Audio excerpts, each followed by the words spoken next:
찬송가 445장 찬양합니다. 태산을 넘어 험곡에 가도 빛 가운데로 걸어가면 주께서 항상 지키시기로 약속한 말씀 변치 않네. 하늘의 영광, 하늘의 영광, 나의 맘속에 차고도 넘쳐 할렐루야를 힘차게 불러 영원히 주를 찬양하리. 캄캄한 밤에 다닐지라도 주께서 나의 길 되시고 나에게 밝은 빛이 되시네. 길 잃어버릴 염려 없네.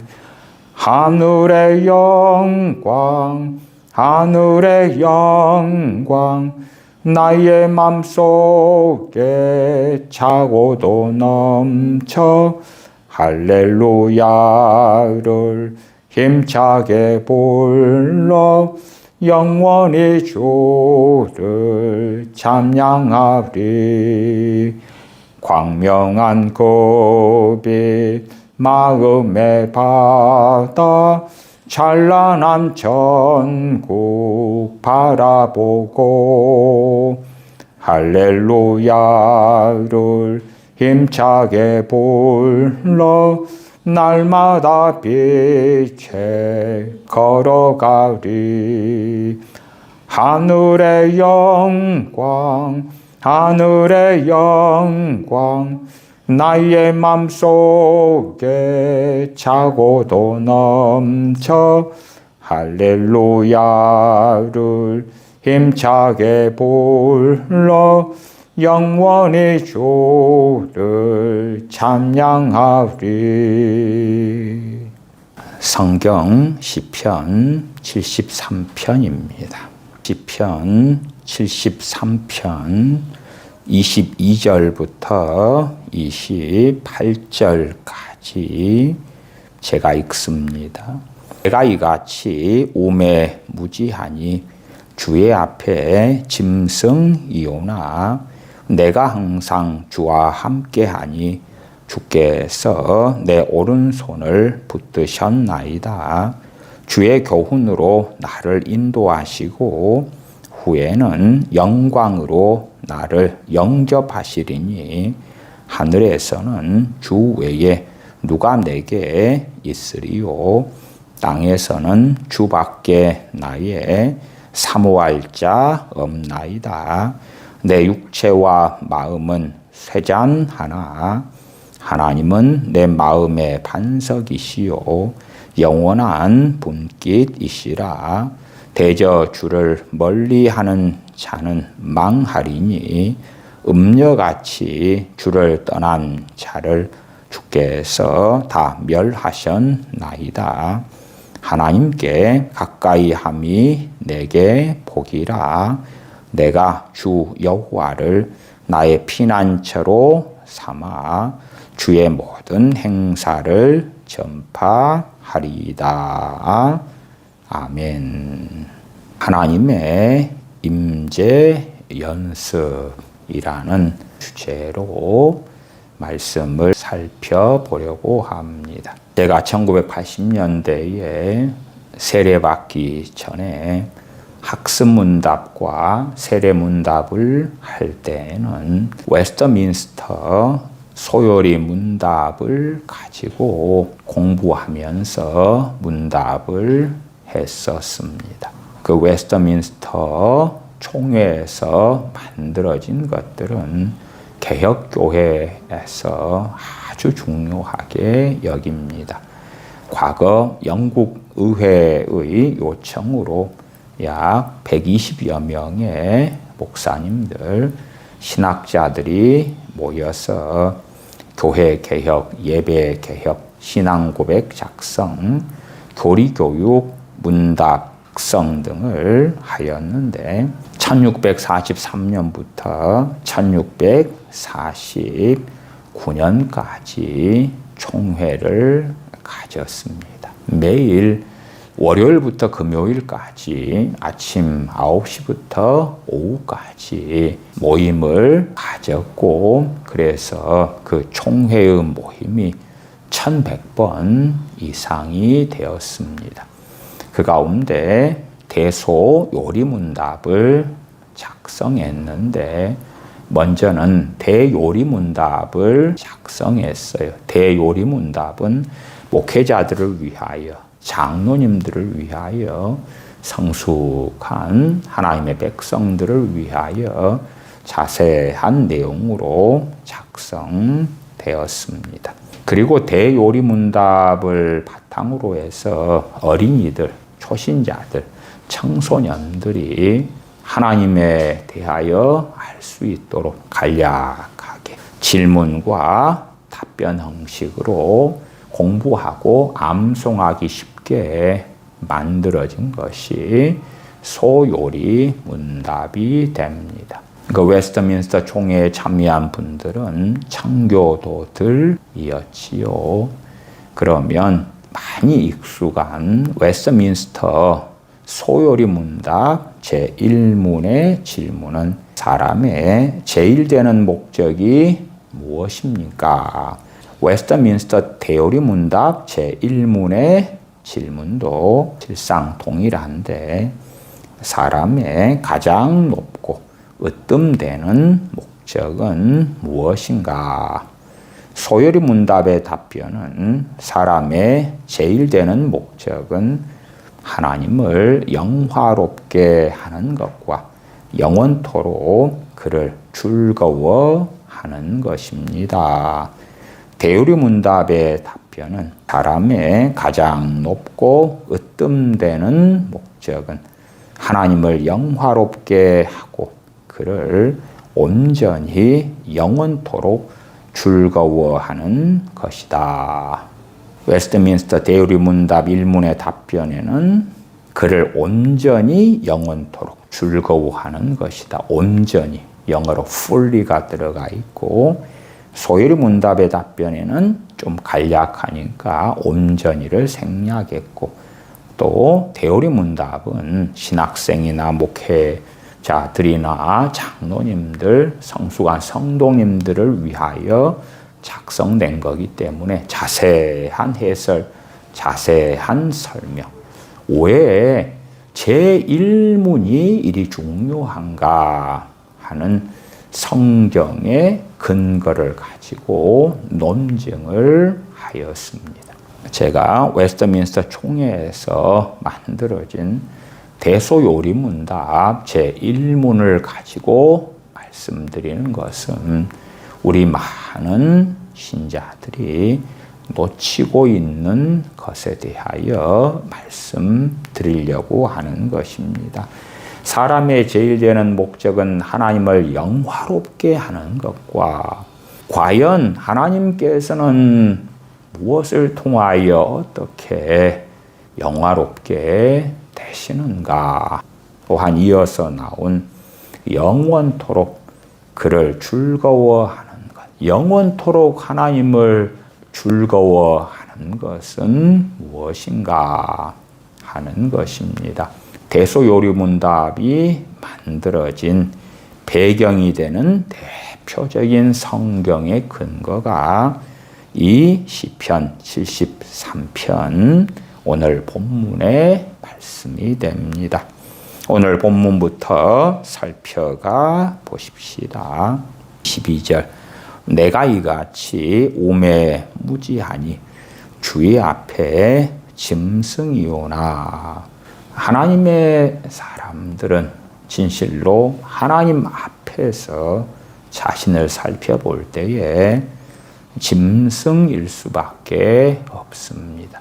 사람과 사람을 비유할 때는 나보다 저 사람이 잘났어, 못났어, 비슷해, 내 학벌이 어떻고 능력이 어떻고 자랑할 만한 것들이 사람과 사람 사이에는 있을 수도 있겠습니다. 많은 주님의 백성들은 하나님 앞에서 살아나갑니다.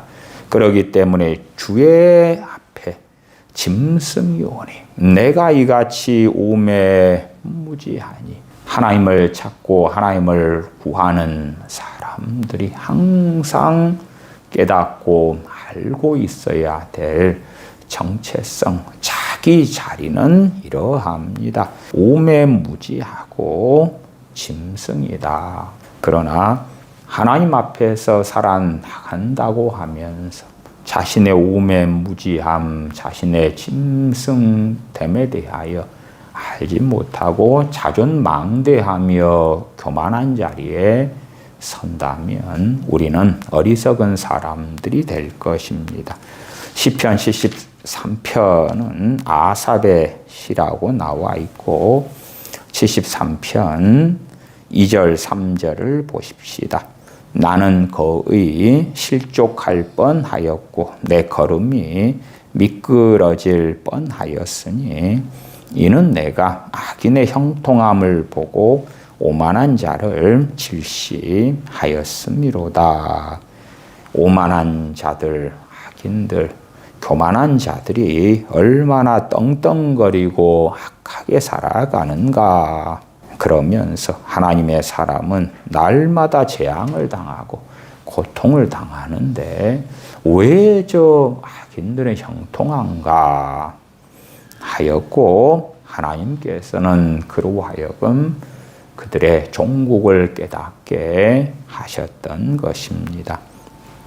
그런 가운데 22절 내가 이같이 오매무지하니 주의 앞에 짐승이오나 내가 항상 주와 함께하니 주께서 내 오른손을 붙드셨나이다.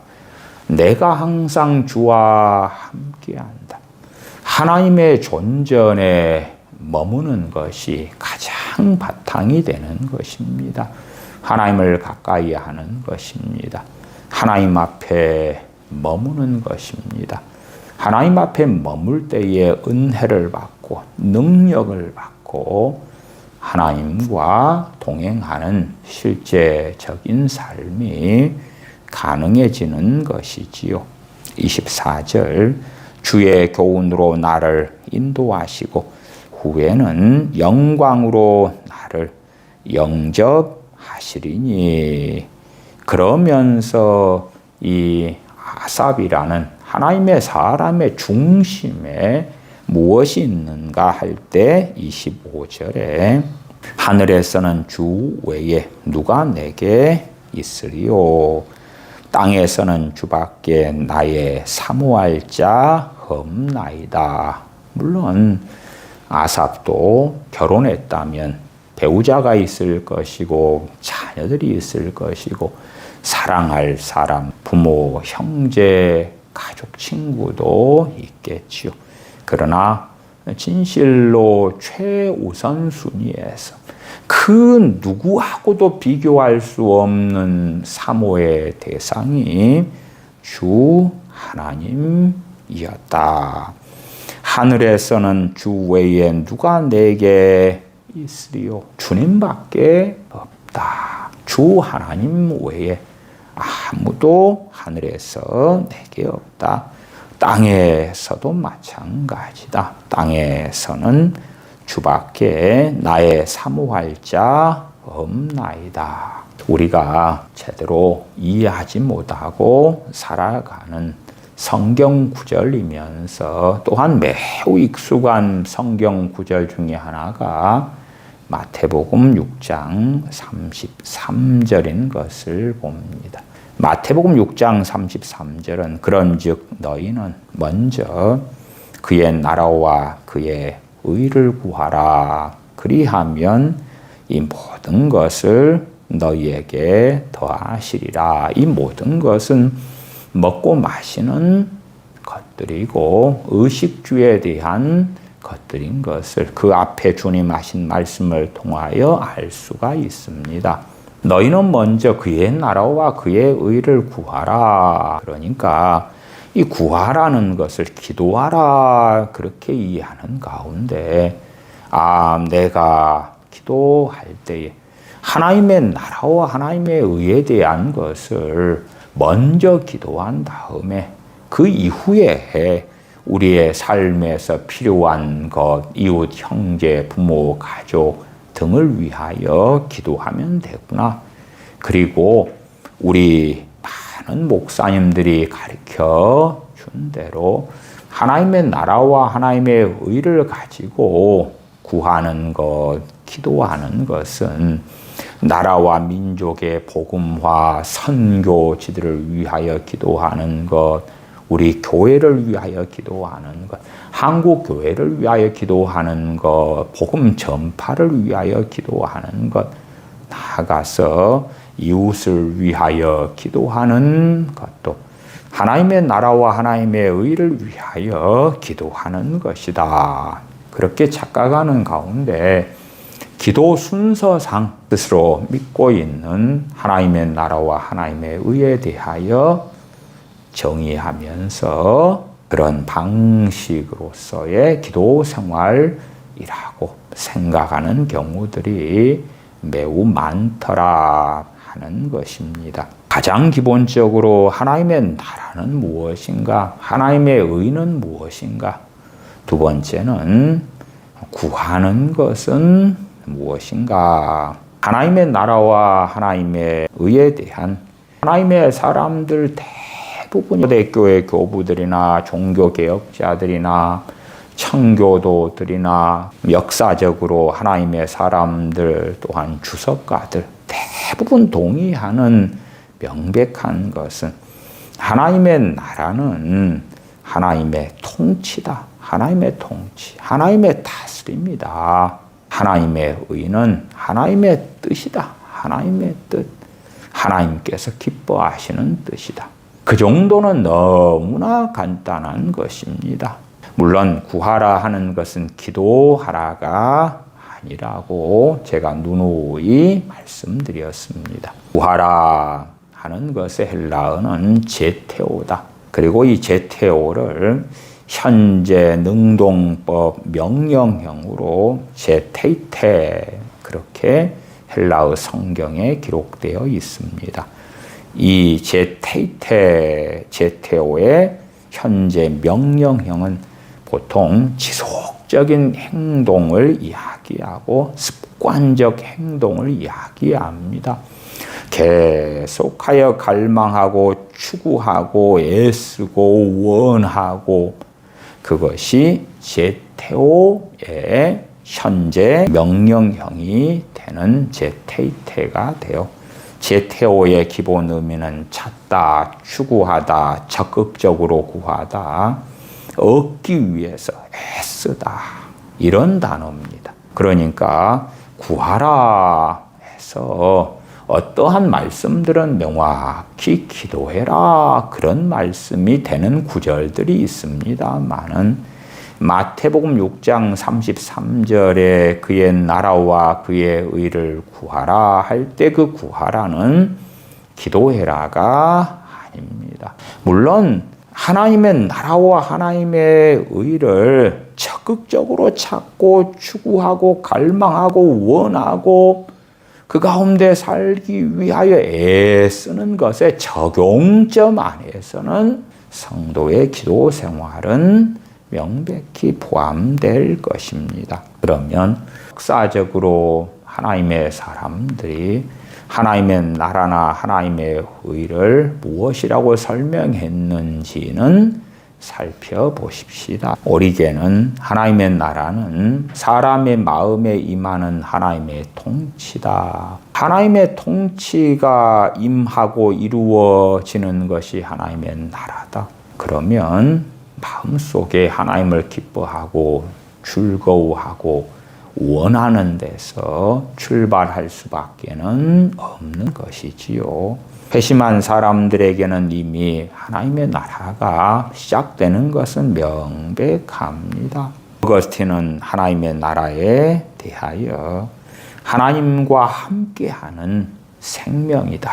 하나님께서 다스리시는 삶이다.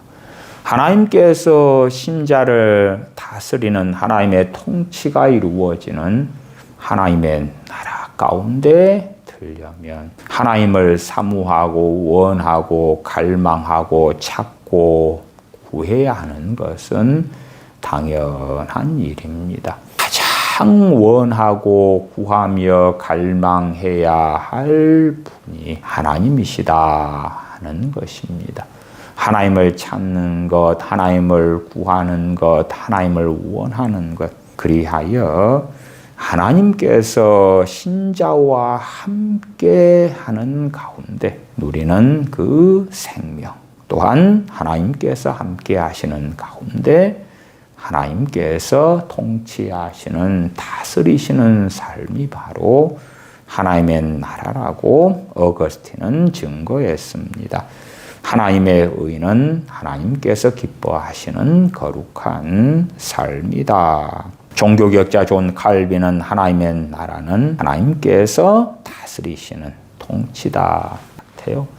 하나님의 나라의 핵심은 하나님의 통치죠. 하나님께서 나를 다스리시기를 원한다 하면 로마서 1장에 하나님을 알되 하나님을 그 마음에 두기를 싫어하는 사람들에 대하여 증거하지요. 하나님을 원하느냐, 원치 않느냐, 언제는 하나님을 환영하고 언제는 환영하지 않는가. 하나님의 나라의 핵심은 하나님의 다스림, 하나님의 통치인데 하나님을 원해야 하는 것이죠. 하나님을 사모하는 것, 하나님을 기뻐하는 것, 하나님을 즐거워하는 것, 그러기 때문에 하나님을 찾고 구하는 것, 그것이 중심이 되는 것입니다. 동일하게 하나님의 의에 대하여 칼빈은 하나님께서 요구하시는 의로운 삶이다. 매튜 헨리는 하나님의 나라를 구한다는 것은 하나님께서 왕이 되시도록 자신을 드리는 것이라고 증거했습니다. 하나님께서 나를 다스리시고 통치하시는 왕이 되시도록 우리 자신을 드리는 것. 그러려면 하나님을 원하고 구하고 사랑하고 그런 가운데 점점점 하나님 중심의 사람이 우리는 되어갈 수가 있는 것입니다. 하나님의 의를 구한다는 것도 동일하게 거룩함을 추구하는 것이다. D.A. 카슨, 하나님의 나라는 미래뿐 아니라 현재에도 시작된 하나님의 통치다. 하나님의 의는 마태복음에서 반복되는 하나님의 뜻에 맞는 삶이다. 마틴 로이드 존스는 하나님의 나라는 하나님의 신자의 마음을 통치하시는 것이다. 하나님의 의는 하나님께서 요구하시는 삶이다. 왜 이 반복되는 이야기를 제가 드리느냐? 그러면 기본 중에 기본이니까, 어려운 이야기는 아니니까. 하나님의 나라, 하나님의 나라라는 제목으로 쓰여진 무수히 많은 신학책들이 있습니다. 그래서 간단하고 쉬운 것을 복잡하게 비비꼬아버리는 많은 신학자들이 있는 게 사실입니다만은 하나님의 나라나 하나님의 의에 대한 견해들은 큰 차이가 없이 초대교회 때부터 지금까지 대동소이합니다. 하나님의 통치, 하나님의 다스리심을 받는 삶. 그래서 하나님의 나라와 하나님의 의는 직결되죠. 하나님의 통치가 이루어질 때에 하나님의 의가 우리의 삶에 나타나죠. 하나님의 통치를 통하여, 하나님의 다스리심을 통하여 하나님께서 기뻐하시는 삶, 하나님께서 원하시는 그 뜻을 행하는 삶을 우리는 살게 됩니다. 그러려면 하나님께서 내 중심에 임하시며 함께 하셔야 되는데, 그것은 우리가 주 하나님을 원하느냐, 구하느냐, 갈망하느냐, 찾느냐가 무엇보다도 중심이 될 것입니다. 그래서 대소요리문답 제1문을 가지고 앞에서 말씀을 드린 것입니다. 사람의 제일 되는 목적은 하나님을 영화롭게 하는 것과 영원토록 그를 즐거워하는 것입니다. 하나님을 영화롭게 하는 것도 실제적인 행동 이전에 우리의 마음 안에 하나님에 대한 찬양, 감사, 그를 즐거워하는 것, 기뻐하는 것, 거기에서 출발할 수밖에 없는 것입니다. 행동 가운데 하나님을 위하여 섬기고 봉사하고 구제하고 또 생활을 얼만큼 하고 그런 것 이전에 더 본질적으로 그 어느 때라도 하나님을 가까이 하고 원하는 것이 중심이 되어서 시작된다. 25절로 다시 가십시다. 하늘에서는 주 외에 누가 내게 있으리요? 땅에서는 주밖에 나의 사모할 자 없나이다. 이러한 마음, 이러한 중심 가운데 아삽은 살아갑니다. 그러매 24절로 올라가서 주의 교훈으로 나를 인도하시고 하나님을 기뻐하고 즐거워하고 사모하고 갈망하고 원하고 사랑하기 때문에 주 하나님의 교훈에 따라서 하나님의 의를 행하며 살기를 원하는 것입니다. 그 가운데 후에는 영광으로 나를 영접하시리니 하는 믿음으로 그는 불타오르고 있는 것입니다. 26절 내 육체와 마음은 쇠잔하나 하나님은 내 마음의 반석이시오 영원한 분깃이시라. 내 육체와 마음은 쇠잔하나 나이가 들어가고 질병이 있고 고난이 있고 그렇다면 육체와 마음은 쇠잔해 가겠죠. 연약해지고 약해질 것입니다. 우리가 육체가 건강하고 재력이 있고 환경이 좋고 평안하고 그럴 때에 하나님을 붙들고 의지하는 것. 그러나 내가 붙들 내 육체의 건강도 사라지고 많은 고난과 슬픔을 당하기 때문에 우리의 마음은 연약해지고 덜이 썩어지고 부족해지고 그럴 때에 우리는 더 굳건히 하나님을 붙드는 사람이 되어져야 합니다. 내 환경이 좋고 건강하고 평안하고 잘 되고 그러면 마치 믿음이 좋은 것처럼 착각됩니다만은 믿음의 근원은 하나님이시죠. 또한 하나님의 말씀이 되는 것입니다. 그래서 하나님의 사람은 그의 믿음을 하나님께 두는 것입니다.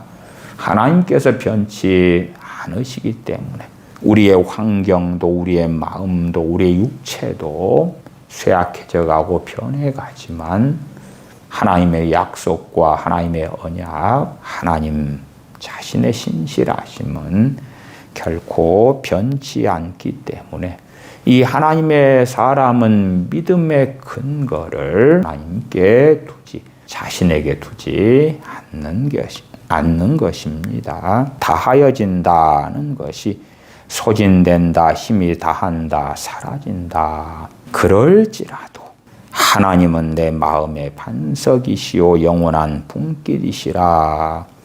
내 육체가 노쇠해지고 병들고 약해지고 사라지고 몸이 다하여지고 힘이 소진되고 그러할지라도 하나님께서만이 내 마음의 반석이시오 영원한 분깃이시다. 27절 대저 주를 멀리하는 자는 망하리니 주 하나님을 멀리하냐 가까이 하냐. 문제가 있고 어려움이 있을 때는 도와주세요 기도하고, 보통 때는 과연 가까이 하는가 그렇지 않는가.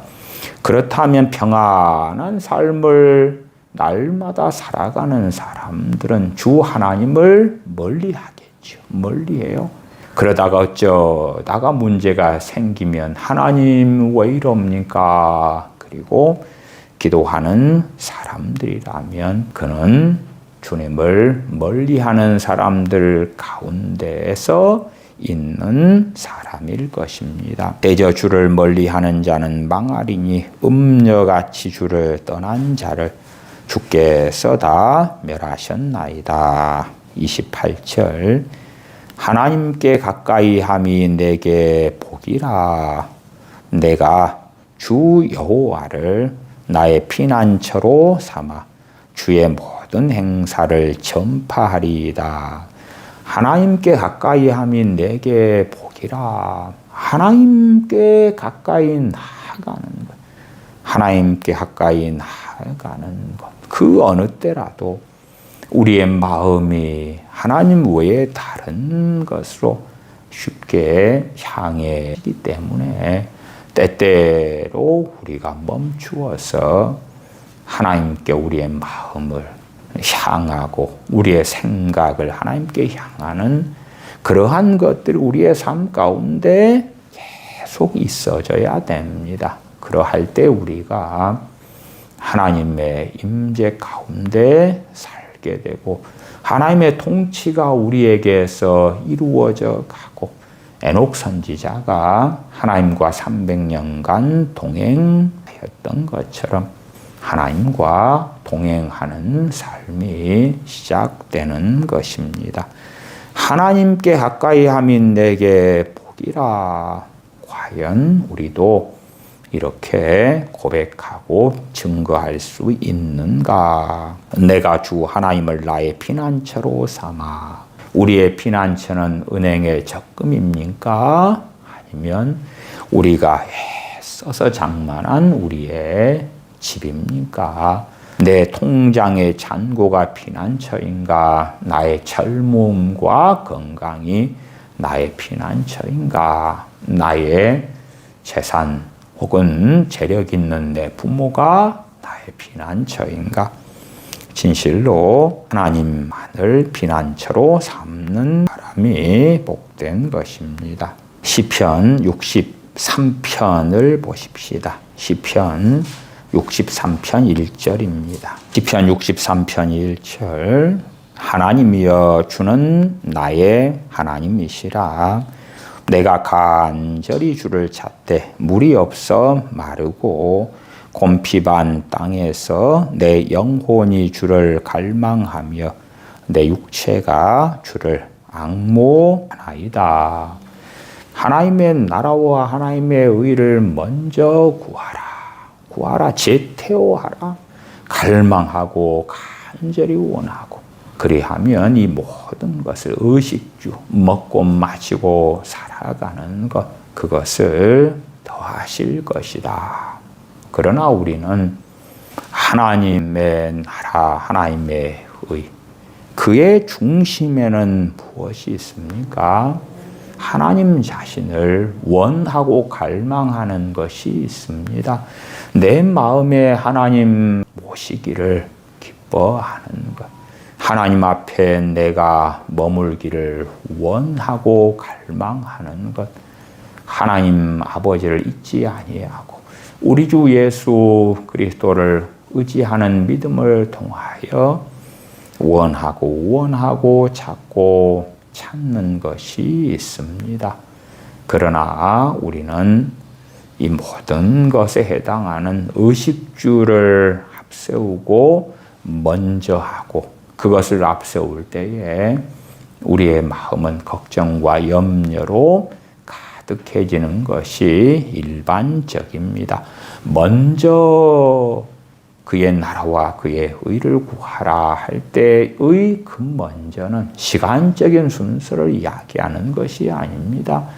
삶의 최고의 가치, 최고의 우선순위, 가장 원하고 갈망하고 사모하는 것, 바라는 것. 그래서 하나님의 나라, 하나님의 나라, 하나님의 의 할 때에 오늘 시편 73편의 말씀과 이 시편 63편 1절 등의 말씀으로 온 것입니다. 1절 다시 보십시다. 하나님이여 주는 나의 하나님이시라. 내가 간절히 주를 찾되 간절히 주를 찾되 물이 없어 마르고 곰핍한 땅에서 우리가 매우 심각한 목마름이 있다고 합시다. 그러면 물을 찾을 것 아닙니까? 사막에서 물이 없어 간절히 물을 찾아요. 그런 것처럼 하나님을 찾고 구하며 앙망한다 하는 것입니다. 물이 없어 마르고 곰핍한 땅에서 내 영혼이 주를 갈망하며 내 육체가 주를 앙모하나이다. 하나님의 도우심, 하나님의 돌보심이 전에 주를 갈망하며 주를 앙모하나이다. 내가 간절히 주를 찾되 그렇게 하나님 앞에 고백하고 있는 것입니다. 하나님이여 주는 나의 하나님이시라. 내가 간절히 주를 찾되 물이 없어 마르고 곰핍한 땅에서 내 영혼이 주를 갈망하며 내 육체가 주를 앙모하나이다. 2절 내가 주의 권능과 영광을 보려 하여 주의 권능과 영광 주의 권능과 영광을 볼 때에 우리의 마음은 찬양으로 감사로 노래할 수밖에 없겠지요. 내가 주의 권능과 영광을 보려 하여 이와 같이 성소에서 주를 바라보았나이다. 그렇게 다윗은 기도하고 있습니다. 시편 42편으로 가십시다. 시편 42편 1절 2절입니다. 하나님이여 사슴이 시냇물을 찾기에 갈급함 같이 내 영혼이 주를 찾기에 갈급하니이다. 이것이 바로 마태복음 6장 33절에 말씀하는 제태오입니다. 제태오. 단지 기도를 통하여 우리들이 생각하는 이건 하나님의 나라에 해당되는 거야. 하나님의 나라는 우리가 생각할 때에 단순히 전 세계에 복음이 전파되는 거야. 부흥이야. 하나님의 백성들이 은혜 받고 회개하고 잘 먹고 잘 살고 치유되고 그러는 것이야.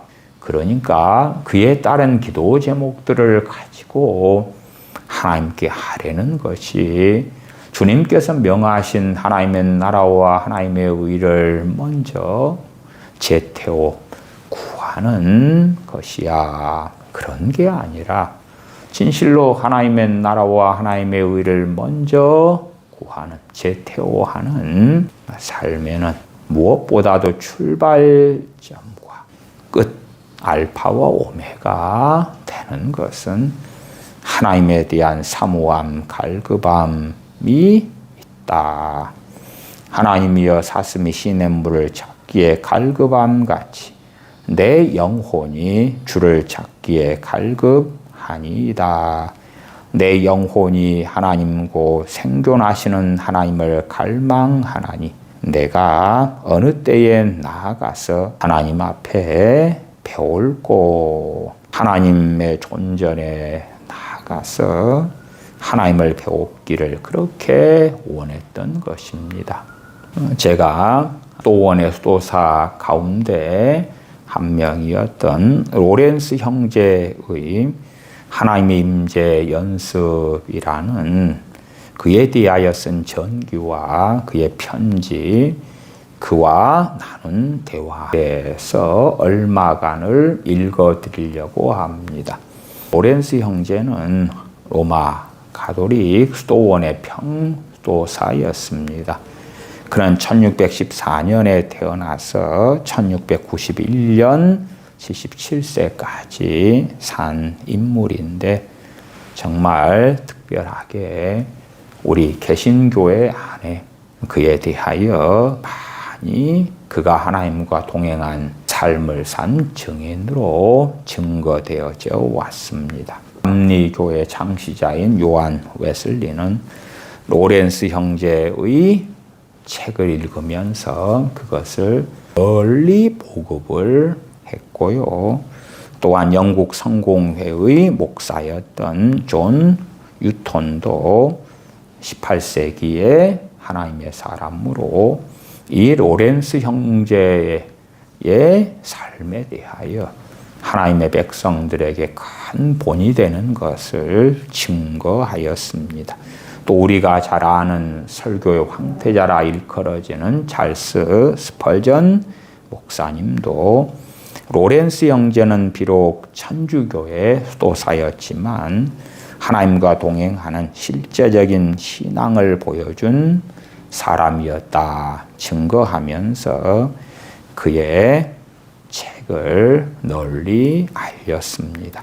남아공의 개혁교회 목사이며 또한 부흥에 쓰임받았던 앤드류 머레이 목사님이나 그 유명한 A.W. 토저 등도 가장 많이 이 로렌스 형제에 대하여 언급하면서 그의 책을 널리 알리기도 했습니다. 그렇게 교회사 가운데 유수한 하나님의 사람들, 이 로렌스 형제도 사이인데 그가 하나님과 동행했던 그 아름다운 삶을 증거하면서 주님을 믿는 우리 각 사람들이 그렇게 하나님을 구하고 찾으며 사모하며 사랑하는 것을 권면하였지요.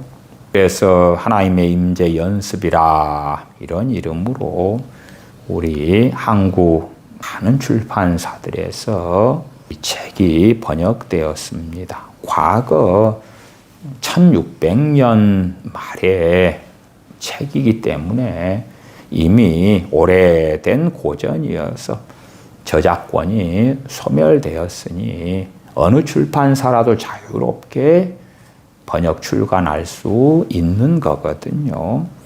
그래서 생명의 말씀사 1980년대 하나님의 임재 연습 번역하고 1990년대에는 크리스천 다이제스트 출판사, 지금은 CH 북스지요. 은성 출판사가 출간하고 2000년대에 들어와서 규장 출판사 분이엘 출판사 두란노 그렇게 출간하고 아비서원에서는 2010년대에 하나님의 임재 그런 제목으로 출간한 것으로 알려집니다. 일반적으로는 하나님의 임재 연습, 또 우리 개신교에서는 임재 그렇게 말하고 천주교 로마 가톨릭에서는 현존 그렇게 단어가 좀 다르게 씁니다. 그래서 한국 천주교에서는 하느님의 현존 연습 이런 제목으로 가톨릭 출판사와 성바오로 출판사, 분도 출판사 그런 데서 출판되어졌습니다. 로마 가톨릭의 수도원의 수도사인데 개신교회에서 훨씬 더 유명한 사람이 로렌스 형제, 브러더 로렌스 그렇게 일컬어지는 하나님과 동행했던 놀라운 사람이죠. 천주교 안에서도 과거에 때때로 하나님의 참 놀라운 사람들이 존재했었어요. 그래서 우리가 또 사이자 가제 가운데 한 명인 토머스 아 캠피스의 그리스도를 본받아 그러한 책에 대해서도 일반적으로 우리는 잘 알기도 합니다. 성경 다음으로 많이 읽힌 책이 토마스 아 캠피스의 그리스도를 본받아였다. 그러한 것도 14세기 이럴 때의 고전이 되어지죠. 물론 천주교에서도 유명한 책이지만 우리 개신교회에서는 더 유명한 책이 되는 것처럼 그렇게 때때로 중세 시대, 중세 교회 안에서도 하나님의 사람들이 꽃피워 왔었다. 그러면 하나님의 임재 연습의 내용들 얼마를 제가 읽어드리겠습니다. 로렌스 형제는 어떻게 평수도사였으면서 또한 전쟁터에 나가서 군인 생활을 하면서 그가 신체 장애를 얻고 26살 때에 수도원의 수도사로 들어가고 그러면서 긴 시간 동안에 주방에서 일을 하고 그 다음에 신발 수성공으로 일하면서 노년에 늙어가면서 어떻게 하나님과 동행했는가 그러한 비결에 대하여 그는 편지를 통하여 증거하기도 하고 그와 대화를 나누었던 이의 증언이 전기에 기록되면서 증거되었습니다. 얼마간 제가 읽어드리겠습니다. 영적인 삶에서 가장 거룩하고 가장 보편적이고 가장 필요한 연습은 그 말 훈련은 그 말입니다. 프랑스어로는 뿌라티크 그런데 실제적 실행, 반복적 실천, 습관적 수행 이런 의미의 단어가 됩니다. 연습 이렇게 번역됐는데 실천, 훈련, 습관적인 실행 그런 의미예요. 가장 필요한 연습은 하나님의 현존이다. 하나님의 현존 그러면은 하나님의 임재다. 저는 지금 가톨릭 출판사에서 나온 가장 두꺼운 책을 가지고 읽어드리니까요. 하나님의 임재다. 하나님의 임재. 하나님과 함께하는 것. 하나님께서 나와 함께 계시는 것. 그것은 하나님의 거룩한 동행을 즐거워하고 거기에 익숙해지는 것입니다. 언제나 매 순간 정해진 규칙이나 제한이 없이 특히 시험과 고통과 메마름과 역겨움과 불충실과 죄악 가운데서도 그분과 더불어 겸손하고 애정 깊은 대화를 나누는 것입니다. 심지어 우리가 불충실할 때에도 죄악 가운데 있을 때에도 하나님을 찾고 구하라고 이야기하지요. 우리 많은 믿는 사람들은 죄 가운데 있고 부족해지고 그러면 하나님 조금만 기다려주세요. 제가 저를 정돈한 다음에 깨끗하게 된 다음에 어느 정도 정신을 차린 다음에 바르게 살면서 기도할게요. 하나님을 찾을게요 하지만 로렌스 형제는 증거합니다. 시험 당할 때, 고통 당할 때, 우리가 메마를 때 영적으로 하나님의 은혜가 없고 답답하고 괴롭고 근심이 있고 염려되고 또한 심지어 우리가 스스로 우리 자신에 대하여 너무나 역겹다, 혐오스럽다 그렇게 느낄 때도 내가 불충실할 때도 죄악 가운데 있을 때도 하나님을 찾고 구하며 하나님과 대화를 나누는 것이 하나님의 임재 가운데 사는 방법이다. 우리는 일이나 그 밖에 다른 행동을 할 때에 독서나 글쓰기처럼 정신적인 일을 하거나 통성기도 같은 외적인 경배를 드릴 때에도 잠깐씩 중단하고 심지어 우리가 공적 예배를 드리면서도 하나님은 잊어버릴 수 있다. 하나님을 찾는 마음이 사라지는 어리석은 시간이 될 수도 있다. 심지어 신앙서적을 읽는데도 성경을 읽는데도 실상 하나님은 잊고 있는 하나님을 찾지 않고 있는 상태가 될 때가 많은 것을 로렌스 형제는 경험해 왔기 때문에 그렇게 공적인 예배를 드릴 때라도 공적인 기도를 할 때라도, 심지어 통성 기도를 하는데도 하나님을 잊는 거예요.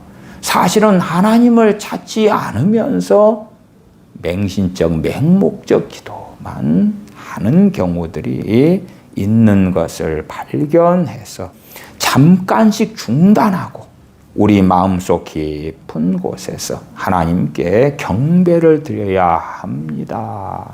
가능한 한 자주, 때로는 그저 스쳐 지나가는 것처럼 몰래라도 그렇게 해야 합니다. 우리가 일하는 동안 하나님께서 우리 앞에 계시다는 것, 우리 영혼의 중심에 계시다는 것을 모르지 않는 바에야 어떻게 적어도 잠깐씩이라도 외적인 일을 멈추고 시선을 하나님을 향하여 하나님께 예배하고 찬미하고 마음을 바치며 감사를 드리지 않을 수 있겠습니까? 하루에도 수천 번씩 모든 피조물을 떠나서 심령 속에서 하나님을 경배하는 것 이상으로 하나님께서 기뻐하실 일이 있을 수 있겠습니까?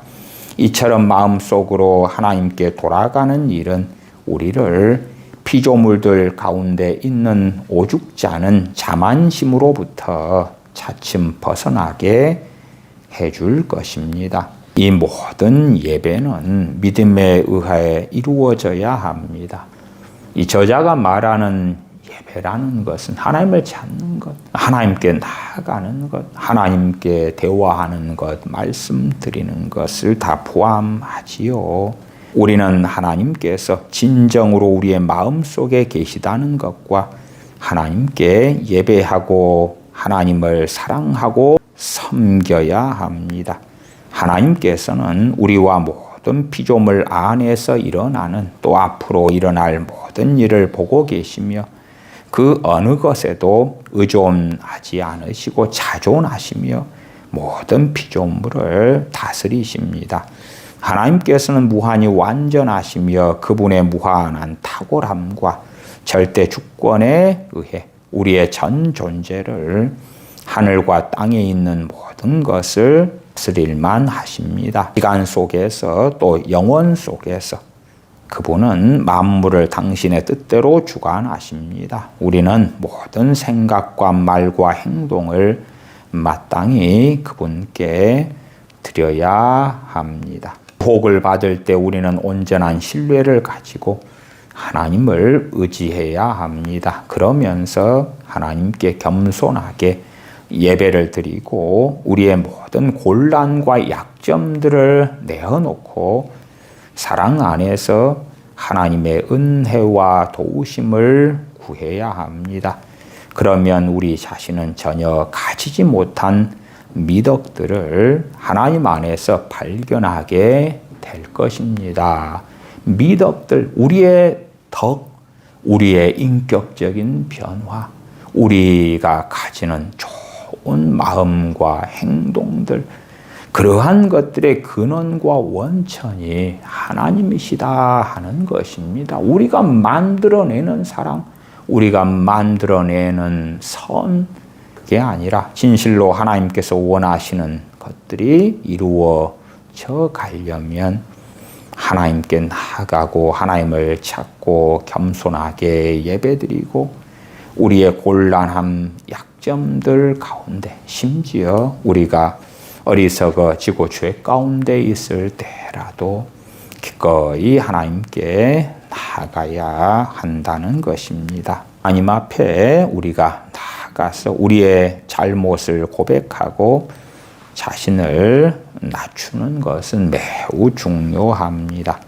그러나 기도할 때에 너무 많은 말로 하지 말기를 권합니다. 긴 말을 하다 보면 정신이 산만해지기 쉽습니다. 말 못하는 벙어리처럼 부자의 문간에 있는 온몸이 마비된 거지처럼 하나님 앞에서 잠잠하십시오. 온 정신으로 하나님의 임재 가운데 몰입하십시오.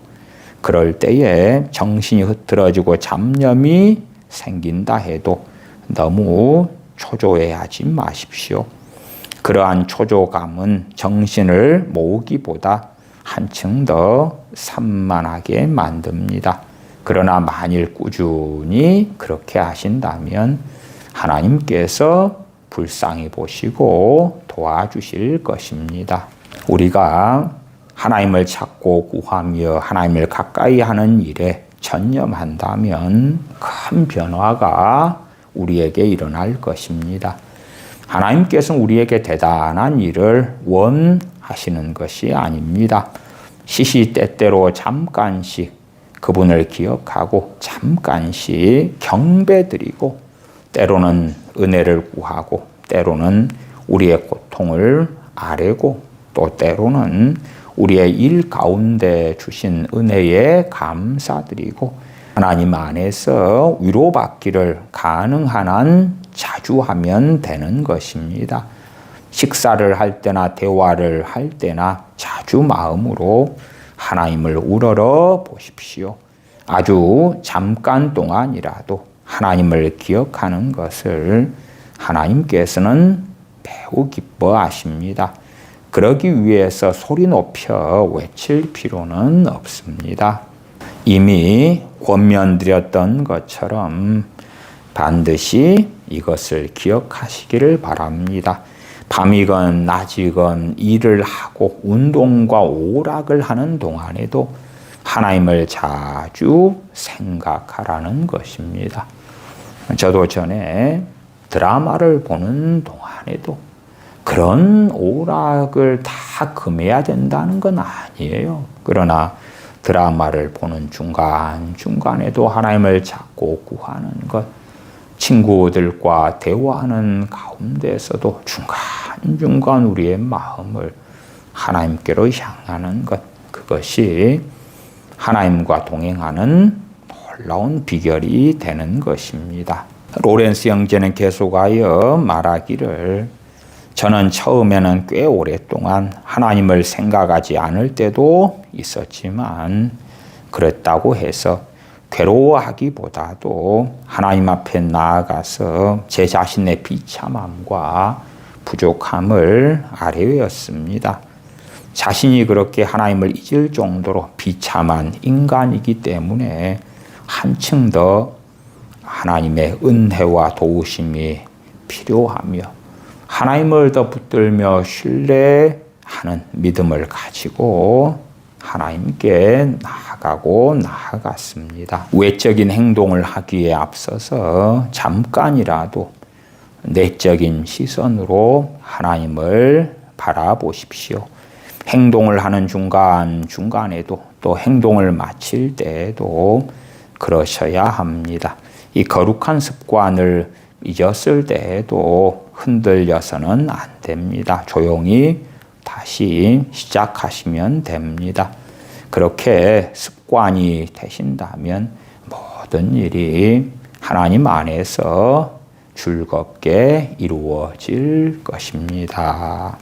우리는 하나님의 말씀을 통하여 목마른 사슴이 시냇물을 찾기에 갈급한 같이 주를 찾기에 갈급하나이다. 주 하나님, 우리 주 예수 그리스도를 통하여 아버지 하나님께 언제나 나아갈 수 있는 길을 열어 놓으셨사오매 우리가 가장 사랑하고 찬양하며 경배하며 예배하며 감사하며 노래할 하나님을 구약의 하나님의 사람들이나 신약의 하나님의 사람들이 그렇게 가까이 했던 것처럼 또한 나아가 우리 대부분의 사람들보다 더 탁월한 인생, 탁월한 정신력, 탁월한 능력을 가진 사람들조차도 그 무엇보다도 하나님을 사랑하는 삶을 살았던 것처럼 우리들도 하나님의 말씀을 따라서 하나님을 영화롭게 하고 하나님을 영원토록 즐거워하는 그 삶을 원하고 갈망하면서 하나님을 찾기에 게으르지 않아야 합니다. 기도하겠습니다.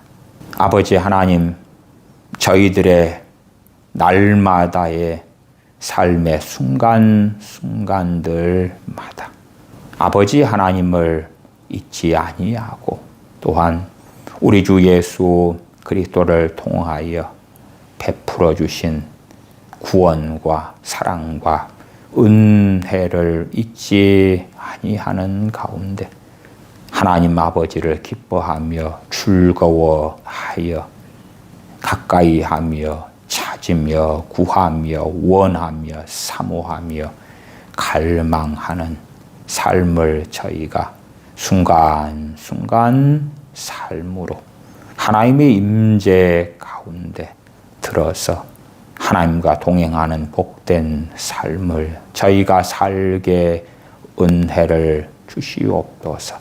우리 주 예수님의 이름으로 기도하옵나이다. 아멘.